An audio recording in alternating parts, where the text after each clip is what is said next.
back to my channel. This is hashtag Sandra the Explorer. And for today's vlog, kasama ko aking boyfriend, si Garrett Sean. Hi! Hello! Welcome to my channel. Wow, ganito pala to dito. Ang ganda ng studio mo. Wow. Parang ano? Ganda. So, anong gagawin natin ngayon? So, gagawin namin today, pinagbigyan kasi namin yung mga fans namin. Joke. Wow, dami. Hindi, sa totoo lang, namilit kami ng mga tao. Pa-survey kami sa online at nagtanong kami kung may mga tanong ba sila sa amin. And ayun, ito na nga lahat. Sa totoo lang ha, hindi pa namin ito nababasa. Pinaprint lang namin pero hindi pa namin nababasa. So, kung ano man yung magiging kasagutan namin, sobrang impromptu talaga. So, kami rin, hindi namin alam. Excited na rin ako. Nakikurious din ako kung ano-ano yung mga tanong. Wow. Ang dami! Ang dami! So, first question, nakakaloka, bakit walang name? Sabi niya, ilang kanin kaya niyong kainin sa mga inasal?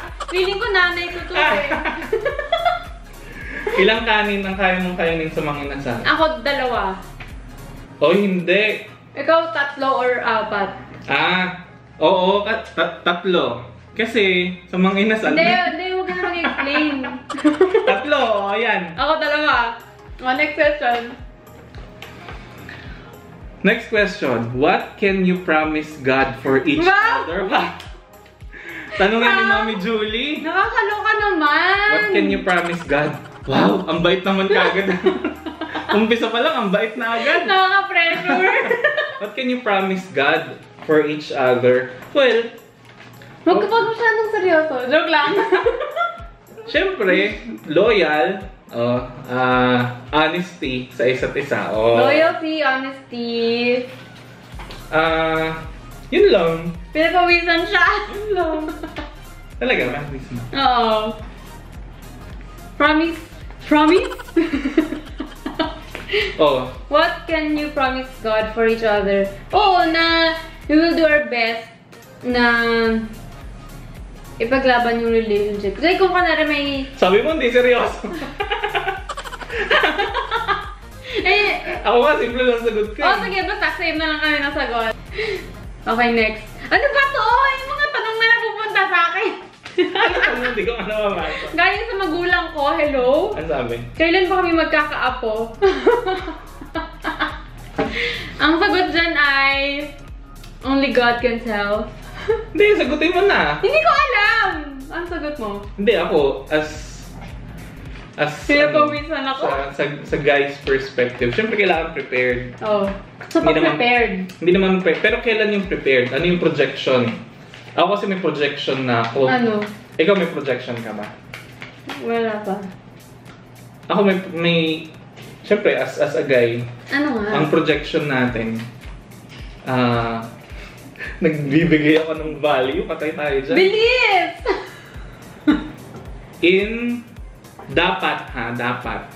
Dapat in 4 years.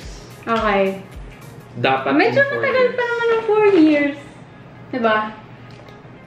3 to 4 years. Tumawad. 3 to 4 years. Okay. Open nga natin okay yung naman. electric pa, pinagpapawisan ako. Bakit may paganto? Ang sure ay. Paano kayo naiiba sa ibang couple? Wow. From Sisterette Denise. Sino si Sisterette best Denise? friend ni Ate Zen, si Denise Felizardo. Well, ang hirap ng tanong. ang hirap ng tanong naman na to. Paano kami naiiba? Nakakat yung ulo mo. Parehas kami in some way at unique kami in some way. Parehas kami in other couple in a way na nagde-date kami, lumalabas kami every week, ganyan. Pero unique kami in a way na may kanya-kanya pa rin kaming personality. Hindi kami ang hirap. Ang hirap! Next question! Basta may kanya-kanya kaming personality. So siya, ganito yung personality niya, ako, ganito yung personality ko. Kilala ko din to sa tanong pa lang, alam ko na, bakit hindi nyo binibigay sa akin ang tirang pagkain pag nagde-date kayo? Secret admirer. May Si hula ka Pogs. ba kung sino yan? Si Pogs. Si Pogs yan? First of all, kasi wala kaming tirang pagkain. Dahil ako po yung umuubos. Kaya wala kaming ibibigay sa'yo. Diba? Oo, tama. Yun na rin yung sagot Yun ko. na, tama. Okay, next. Ikaw naman. Sino mas mabahaw ang utot? Sino yun? From Puwet mo mo na na malaki. Sino to? Baka si Pogs din. Sino mas mabahaw ang utot? Well, parehas namang mabaho. Hindi pa namin naamoy. Hindi pa naman kami nakapag-compare. Hindi pa kami nag-ututan. Okay. Ako na pala, no? My gosh, medyo mahaba to. From Brother Eman. If you are asked to eat the fruit that you hate the most, and hated means you find it gross, would you eat it for the sake of your love for Garrett or Ida? Siguro Wait, parang... alamin ko muna ano yung hatest kong fruit. Siguro parang gusto niyang malaman kung willing pa tayong mag-sacrifice to be uncomfortable for the other. Oo naman. Pero ang hindi ko maisip, ano yung hate kong fruit? Ikaw ba? Ako ang hate kong fruit, Fruit? Parang lahat kasi ng fruits okay sa akin eh. Well, hindi pa kasi lahat ng fruits hindi ko natatry. Oo, sa bagay, actually. Siguro, ang mahirap sa akin kainin yung... Kahit hindi na lang fruit, basta food. Okra. Gulay. Pero kakainin mo ba? Pero sige, kakainin ko for... Ano yung sabi niya? For me. For the sake of your love. Wow! Ako naman, ang pinaka hindi ko kinakain, yung ginger. Kumakain ka ba ginger? Hindi naman kinakain yun. Kinakain yung ginger talaga? sa tinola. Oo, yun. Hindi ko yung kinakain, pero sige. Kaya naman, di naman ako mamamatay. Oo. Okay, next.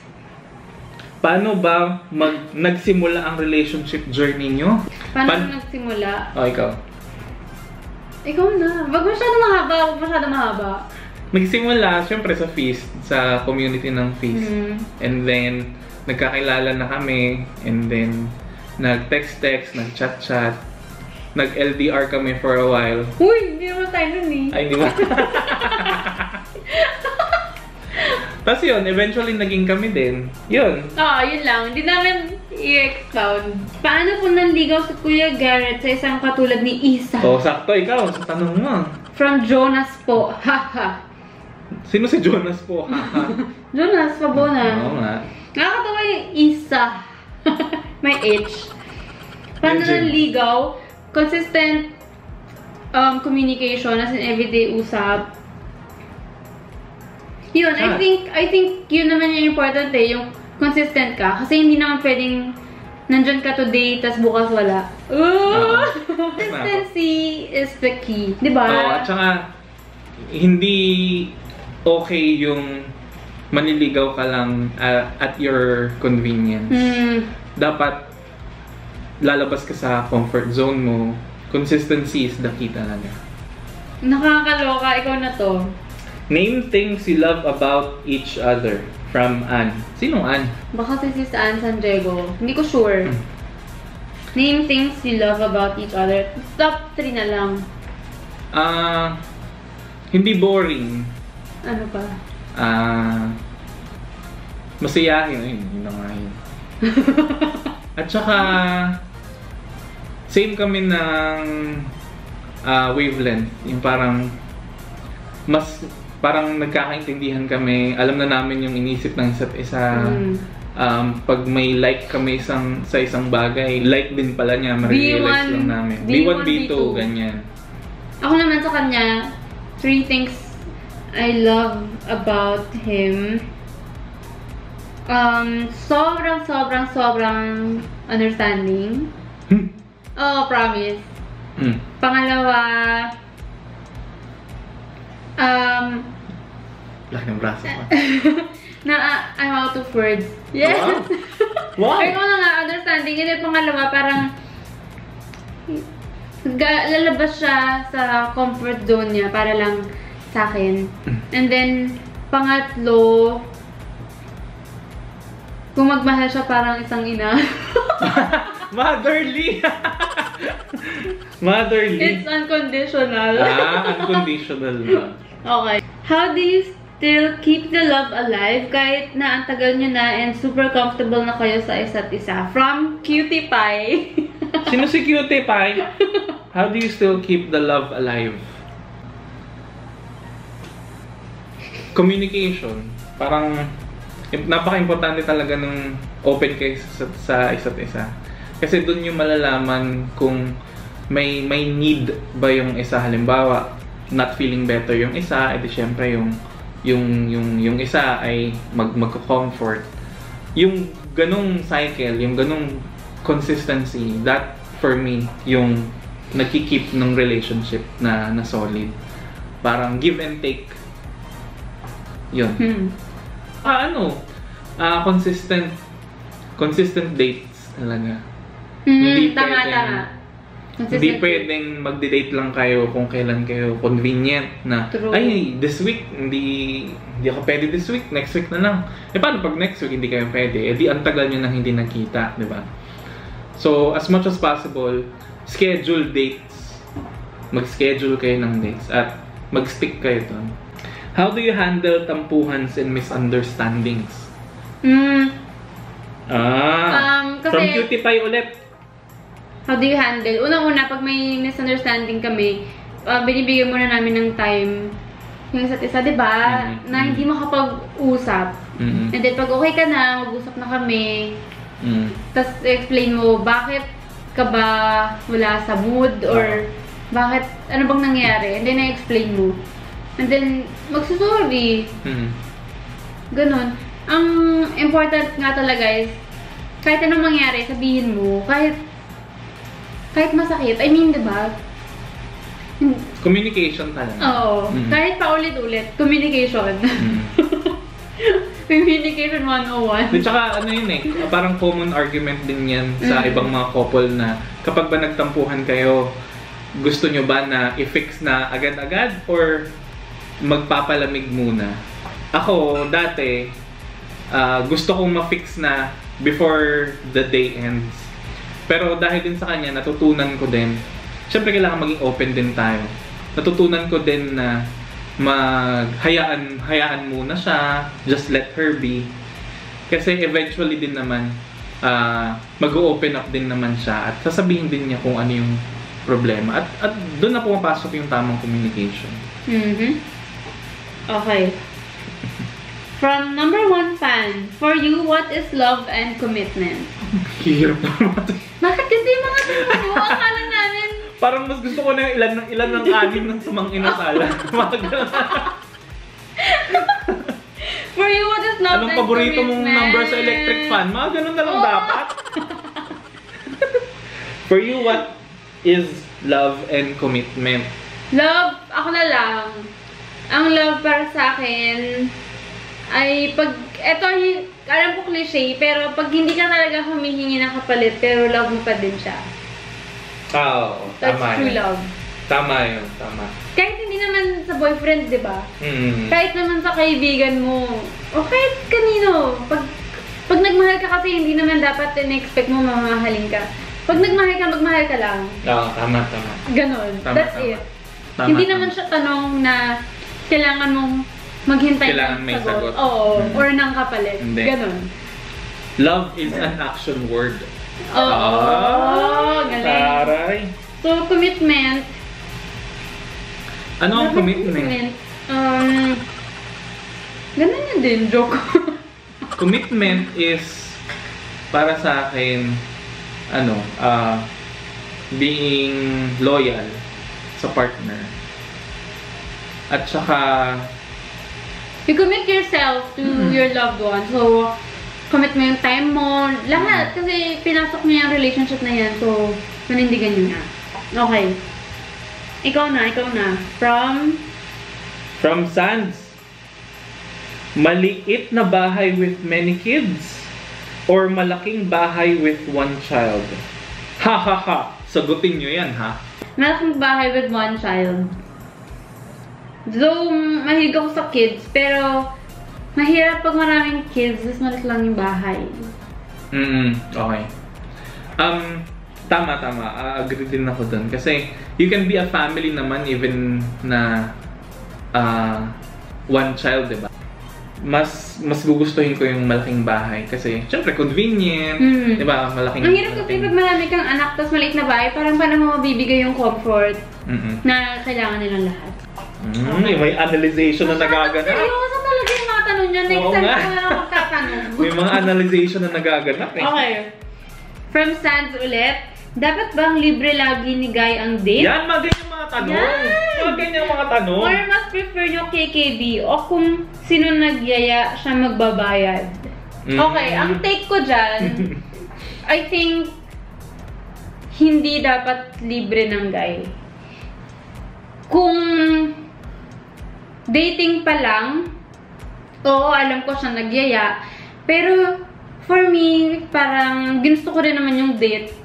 For me ginusto ko rin yung date. So, hindi ko naman nahayaan na siya lang magbabayad lahat. Pwede naman, manlibre once in a while, di ba?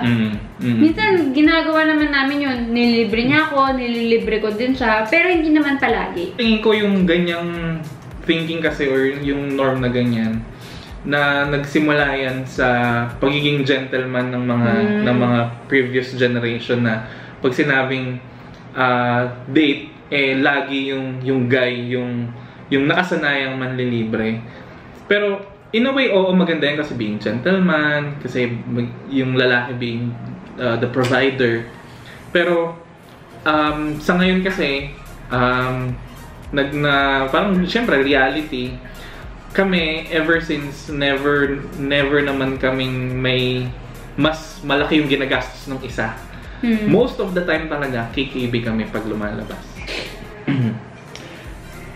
Travel the Philippines or the world? Pili lang ng isa. From Sands ulit. Ako, travel the world. Travel the world. Okay. Isa, kung may isang lugar na napuntahan mo na, pwede mong dalhin si Garrett sa ito, from Sands. Siguro, sa Australia. Sa food buffet. Sa Australia! Australia? Oo. Pwede ba ako sumagot dyan? Pwede bang hindi kinukonsider yung pera ha? As in kung kunyari unli money. Unli money. Gusto ko sa Australia. Pwede ba ako sumagot? May agenda kasi kami doon. Gusto namin makita yung opera house. True? Oo. Ito yung kangaroo. Basta, maganda kasi sa Australia talaga. Okay. Gusto ko rin naman sana Japan. Pwede dalawa. Australia and Japan. Yun nga yung sagot ko. Japan. Japan. Okay. Ito naman. Saan maganda makipag-date maliban sa mall o mga restaurants? From Cutie From Cutie Pie. Maganda makipag-date. Amusement parks. Sabi ko na nga. Medyo hindi lang siya mahilig sa Never sa pa kaming nag-date sa park. Yung mga rides.